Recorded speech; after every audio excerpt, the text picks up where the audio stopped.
આગળ સમાચારમાં વાત કરીએ તો વડોદરાથી સમાચાર પ્રાપ્ત થયા છે તો વડોદરાના સાવલીમાં ભાજપમાં ફરી જૂથવાદ જોવા મળ્યું।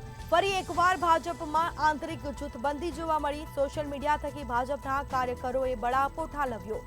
કાર્યકર વિજયસિંહ વાઘેલા દ્વારા ઠાલવ્યો બળાપો। કુલદીપસિંહ રાहुलજી સામે આક્ષેપો કર્યા છે। સમાજના નામે રાજકારણ કરવાનો આક્ષેપ કર્યો છે। તો સમાજના નામે રાજકારણ કરવાનો આક્ષેપ કરવામાં આવ્યો। વિજયસિંહે વિડીયો વાયરલ કર્યો છે।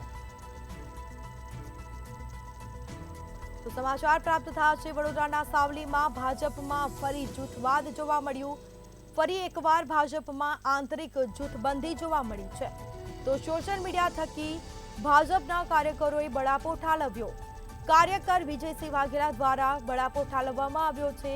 તો બીજી તરફ કુલદીપસિંહ રાहुलજી સામે આક્ષેપો કરવામાં આવ્યા। સમાજના નામે રાજકારણ કરવાનો આક્ષેપ કરવામાં આવ્યો છે। તો વિજયસિંહે વિડીયો વાયરલ કર્યો છે।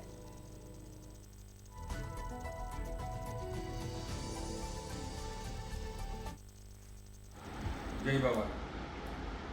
હું આટલા વર્ષમાં રાજકારણમાં છું, પણ આજે મને પહેલી વાર દુઃખ થાય છે કે જે મારે વિડીયો બનાવવો પડે છે કે મેં આવો ક્યારેય વિડીયો બનાવ્યો નથી। ક્યારેય મેં સમાજ વિશે ક્યારે હું બોલ્યો છું। હંમેશા સમાજને સાથે લઈને ચાલવાવાળો છું। પણ જે રીતે આજે સાવલી તાલુકામાં જે રીતે સમાજને ગેરમાર્ગે દોરી અને એક ભાઈ પોતાના જ રોટલા શેકવા માટે જે રીતના લોકોને ખોટા ખોટા ભ્રમો આપીને જે રીતના કાર્યક્રમ ગોઠવી રહ્યા છે, એ ભાઈને હું કહેવા માગું છું કે ભાઈ હવે તમે શાંતિ રાખો। માતાજીના નામ દઈ અને સમાજ કેવી રીતે એક થાય